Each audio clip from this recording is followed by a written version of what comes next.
before. And as you have seen seen previously, when I have done this, I had hyperlinked all of these to their main slides. Now, since we got this all taken care of, we're going to go ahead and go to this slide here. Okay. Now, basically, with this one, we're going to have to rename this because technically that's going to be a different thing. But let's go over here, actually, to slide 9. And then you're going to go ahead and actually put down point system. So I'm going to put down, let's see, plus 20 points. Sounds reasonable. Okay, and this one is bomb. In other words, they lose all their points. Or change with other team points. Okay, and then minus 50, then plus 100, and then minus 26 points. I know that's random. Okay, so that is taken care of. All of them have their respective points here. And what we're going to do is that we're going to go ahead and hyperlink these as well to the other slides. So there's a lot of hyperlinking to each and every one of them. Now this one here, we're going to go ahead and we're going to click this, and then we're going to go to action, hyperlink to. Now this time, instead of going to those slides, we're going to go to the ones with the points on it. So I'm going to put down 20 points for this one. Okay. Okay, next one. Favorite hobby. Same thing.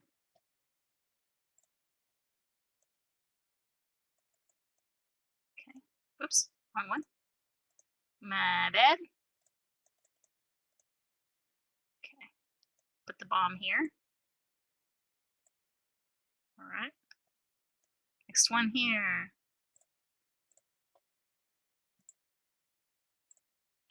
As you can see, there's a pattern to this. It's not too terribly hard, really. I mean, once you get into it, it's not so bad. Once you start getting more comfortable with making PowerPoint games, you start becoming a little bit more creative with what you're doing, and you get to start to play around with it. You can even add sound to this. I'm hoping that this recording will show the sound, as I'm going to go ahead and show that as well if I can. Okay. And this one here. Okay. And then this one here.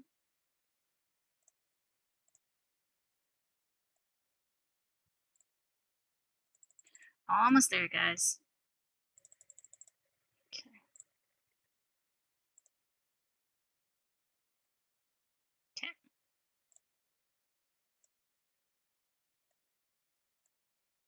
Last one.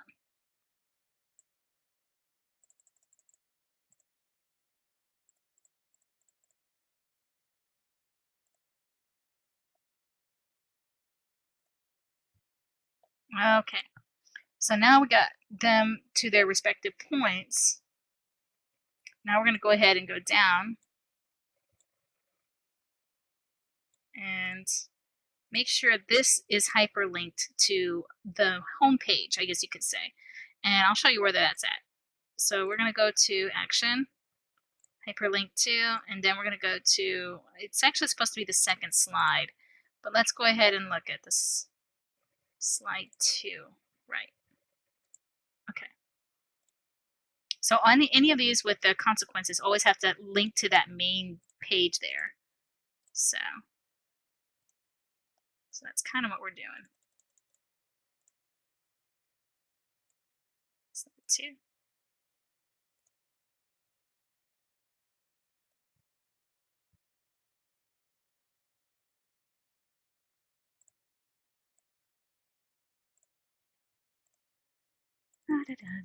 Okay, we're almost there.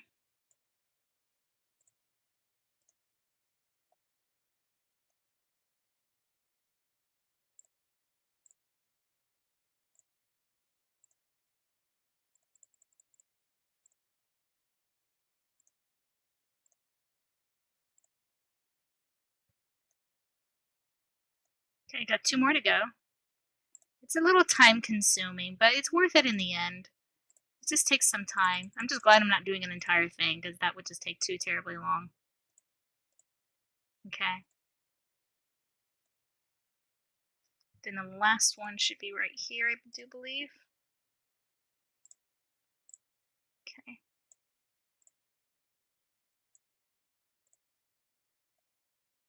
Okay, as you can see, I have linked all the consequences to the main page, which that is the ones with the 6 circles here. Okay, so basically on that note, we got that pretty much taken care of. How much time do I got left? Okay, still got some time. So what I'm also going to show you then too is that I'm going to show you how to actually add sound, because you can actually add sound to this thing. So what you do is that you click this button here, and then you're going to go to action once again, but this time what you're going to do is you're going to go down here and play sound. Now you can choose any one of these if you like. I'm going to go ahead and choose chime. Okay. Now with all of these here, you can go ahead and put a sound effect to all of them if you want. I don't really care. I'm just going to go here and I'm going to go ahead and just show you just 1 or 2 examples. I'm not going to actually use this game. Maybe later. I'll put applause. It sounds lovely. Okay, so I'm going to go ahead and now press F5 to go ahead and demonstrate. So I'm going to press F5. Now, you can click here to next. See, as you can hear, there is a chime that's connected to it. But I forgot to hyperlink this thing, so I gotta hyperlink it. So I gotta go over here to page 1. Time to hyperlink. Hyperlink to next slide. Yes. Okay, good. That should do it. Now press F5. Click. There you go. As you can see, it just transitions over to the next one. Press here, this one, introduce yourself. And then when you click here, 20 points. And then it goes to that one. Now, this needs to fade off. You can either keep track of how many are actually being done, but you can actually make this fade after the click. So to get that done, I would have to actually go ahead and look in more detail about that, but I just never bothered. But there is a way to do it. All of these are your tools on being able to make the game that you want, and I highly encourage to consider using more PowerPoints to make your games that is necessary, and also not just games but the interactive information as well, because it's a way of making a learning experience an experience for the student. And it also helps with the many different types of learners. Just make sure that whenever you're making your game that they do match up to what you're trying to teach your students. Is not just playing a game. You're, like I said, it's just trying to make sure that you review the information, that they know what they're doing, and that they actually know what you have taught them. So I hope that this has been helpful, and if you have any questions, feel free to ask. All right, have a wonderful day.